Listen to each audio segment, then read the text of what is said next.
Check 1 2, check 1 2. This your host with the most, live from the West Coast, Professor Trynch. Once again, this is Trynch Talk Podcast.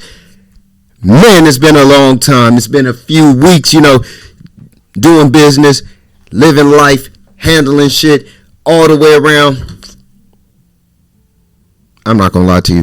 My transmission fucked up. My shit, everywhere I was going to, my shit was leaking like it was a crime scene. So I had to take some time, get my situation in order. And now I'm back, y'all. We once again back. Let's go ahead and give myself a motherfucking round of applause, y'all.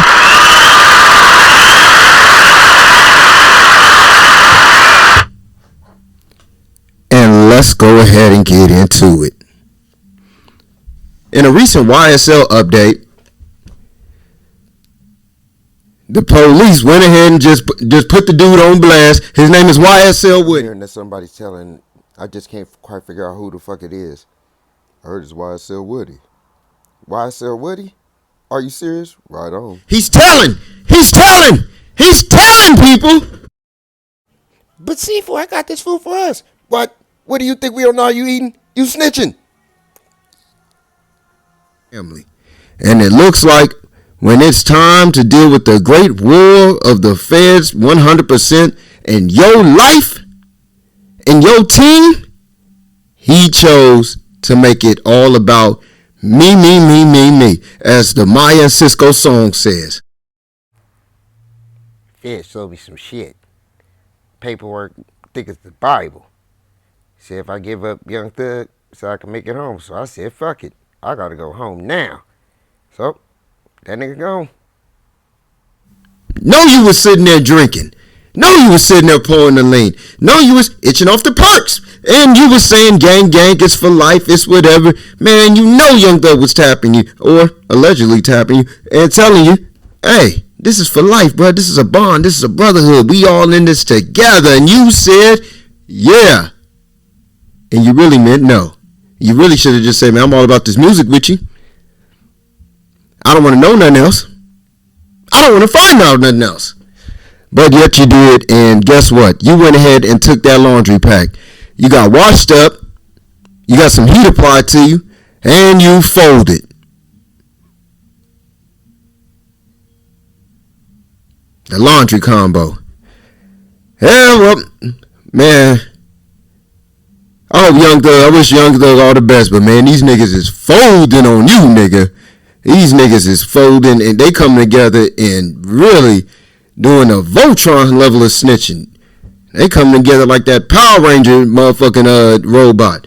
They are 100% getting up under that heat light and folding. Tells you about what's going on out here. Hey, motherfuckers still gonna end up doing some time. So either way, fuck that. And on to our next subject. Fuck y'all snitching niggas. Let's go. And on to this new segment. We're gonna talk about legends who have been slept on. Legends that you are at the last alphabet copping major Z's on. Given in these 50 years of hip hop really being what it really is, and I'm talking about hip hop, everybody raps. Everybody at some point puts two words together. Everybody grew up listening to Dr. Seuss, watching Dr. Seuss, reading books of Dr. Seuss, poetry, all type of stuff. English class, one way or the other, you're going to at some point in your time put two words together. And if you're able to put them together on a beat, not only that, put it on a beat that's phenomenal, and then let alone that, be able to put words together that take people to a space or bring people into your world in a way where they are in absolute awe. Let's start off with Warren G. Warren G is Dr. Dre's brother. But also Warren G in the mid-90s saved Def Jam Records. That Regulator song took a story that Warren G had and brought you into a world that you was like, wow. And Nate Dogg is pretty much the second voice narrated, and it just amplified it even better. Corrupt. Corrupt is one of the, when people bring up top fives, top tens, corrupt is rarely ever in them because it's about favoritism. It's not about the skill. It's about favoritism. Fuck favoritism. There are some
And on to this next topic. And we're going to close it out with this. The origins of diss records. I want to start analyzing the lyrics and the power of those lyrics in diss records. Nas's Ether, I'm going to say it, is. I don't care if you want to talk about The Bridge Is Over, you want to talk about Hit 'Em Up, you want to talk about the drill scene. All of those still do not compare to Ether. 20 fucking years later, Ether is still something that puts sorcerer type chills down your spine. Just the beginning of it alone.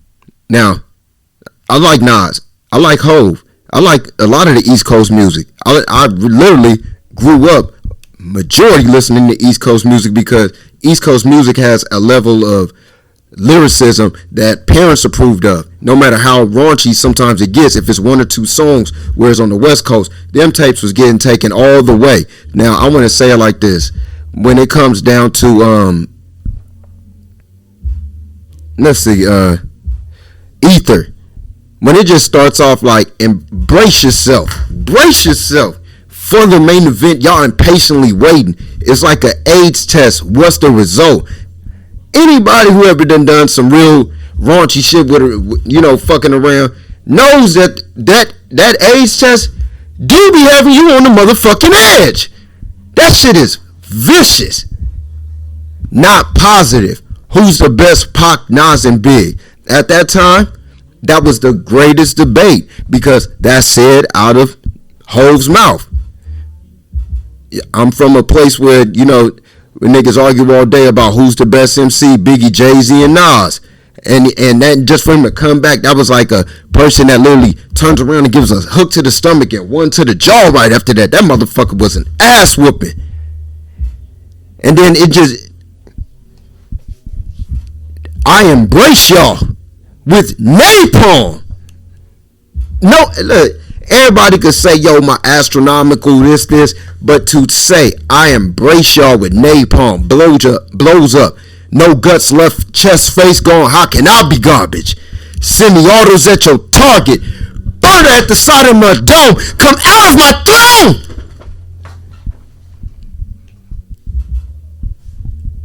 I got this locked since 9-1. A person telling you, I could have had this rap game locked for 10 years. I've had this rap game locked for 3,650 motherfucking days, nigga. Name a rapper that I ain't influenced. Go back to all the interviews.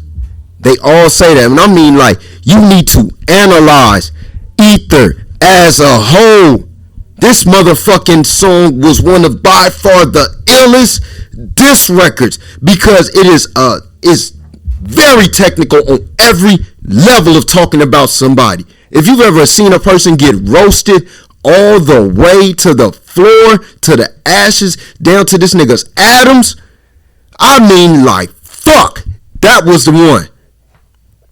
We're going to go to Hit 'Em Up. We're going to probably do Hit 'Em Up next because we're going to do Ether and Takeover. Because I want to go over Ether first because that motherfucker is like in the movies when they put some spell shit and you see a motherfucker arm start disintegrating in his whole body but it's going on for 5 minutes. That shit is a vicious record.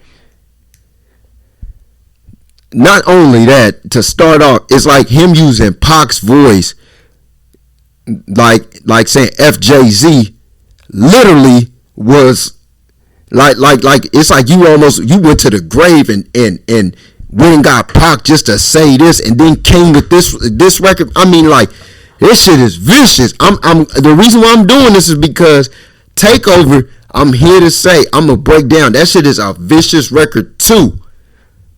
But it grabbed the globe, and people always compare these ones. I don't even want to hear the comparison.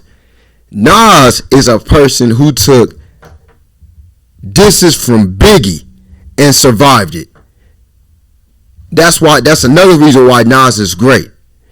But when it comes down to what Nas did with Ether, this shit it's no contest. And I mean, there is no contest. Now, some of y'all younger people, y'all too young to understand what the Hawaiian Sophie fame. Just the Hawaiian Sophie fame, like, but go back and look that up. Look up early Jay-Z. Not the dude with the dreadlocks. I'm talking about the dude with the flat top and one single gold tooth on some 90s shit. The originators.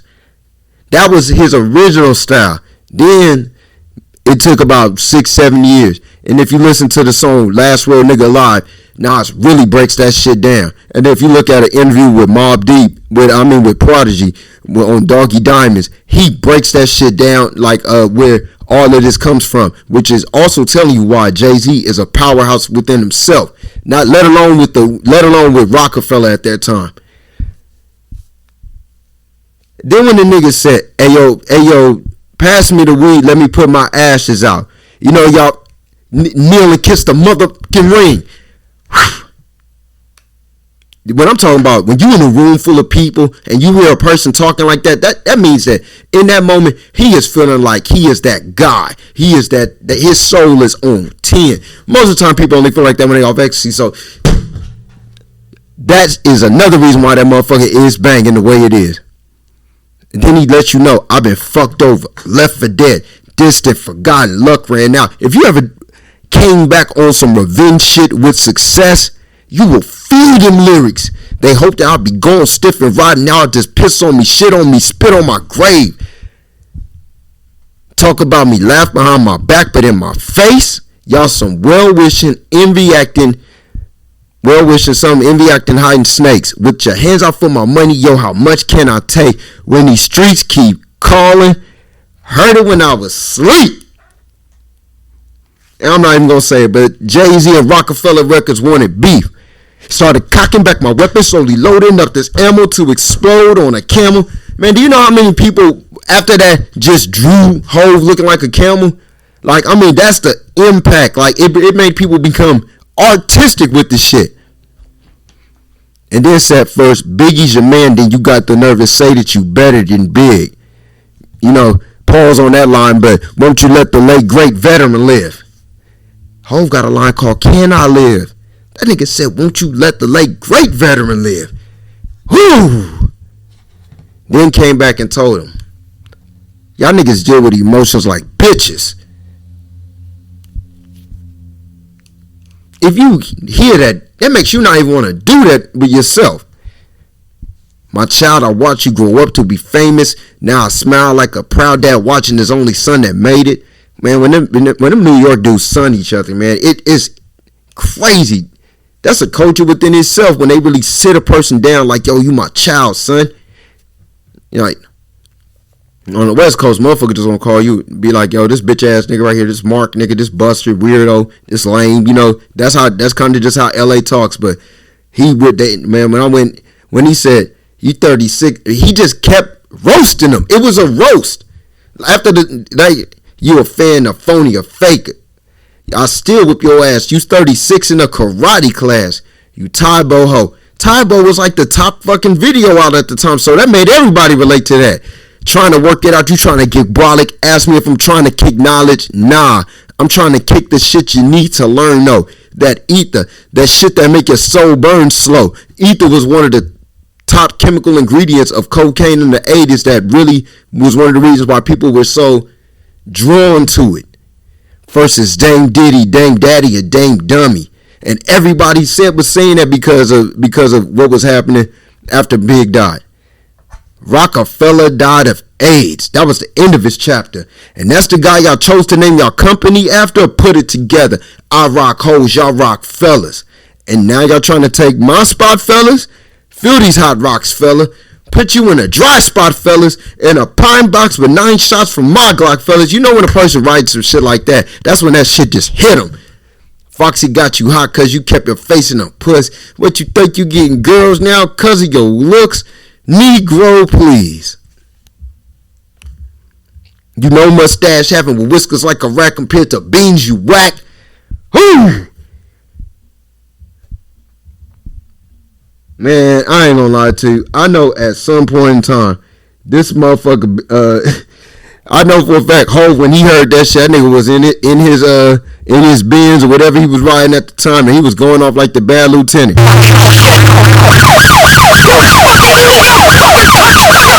Yeah, I'd be going off too. Everybody in LA, if you ever got roasted real bad, that's how you damn near feel.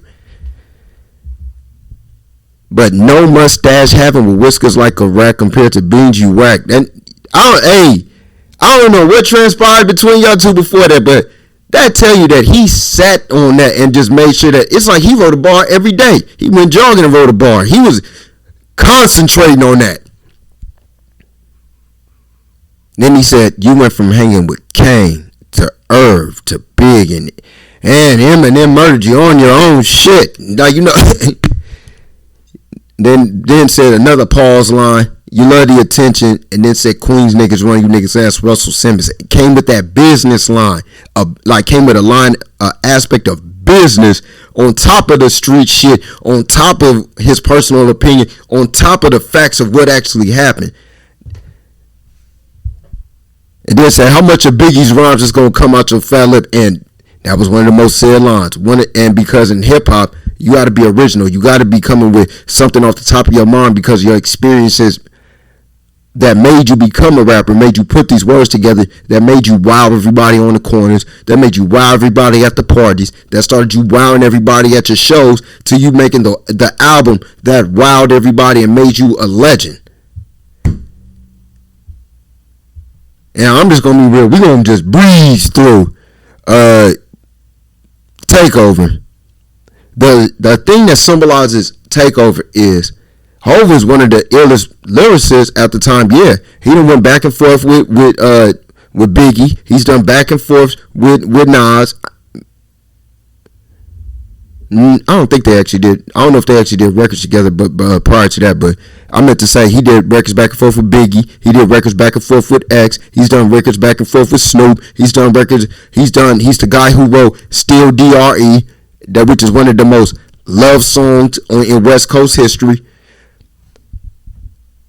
Takeover was literally, if you can picture a army coming to a kingdom or coming to a meeting of multiple kingdoms, and the kingdom is hip hop, and he just said, the takeover, the break's over, nigga. God MC, meet Jehovah. This is almost, let's take away the army. This is like mythical legends meeting up in one place, and one literally says like, yo, like God MC, meet Jehovah. All y'all little soldiers, y'all not ready for war. RC too strong for y'all. It's like bringing a knife to a pin fight, a gun to a test, chest in the line of fire with your thin ass vest. Alright. Now, a lot of these words, I'm not quoting exactly, so all you real like people who got time to sit at the computer and type on the keyboard, no, that's not the right lyric. Make sure you put the right lyric on there. Make sure you leave a comment. You like, subscribe. Pretty late on saying that, but I'm gonna have that all up on it, all up on the show anyway.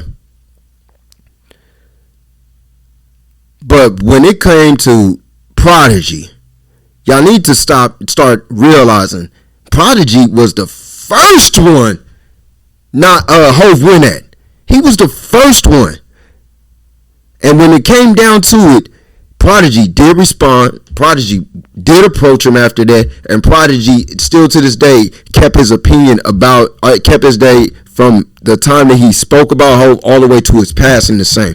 Prodigy is a real one, and on top of that, legendary songs that people live by every day still to this day. Only the Strong Survive, Shook Ones, Quiet Storm. Like I'm saying, like y'all got it twisted, huh? Y'all like, man, I'm talking about he rolled with everybody. He done banged out. He done got caught up. He didn't fold like that nigga YSL Woody. Damn, nigga, why'd you tell, nigga? Why'd you tell?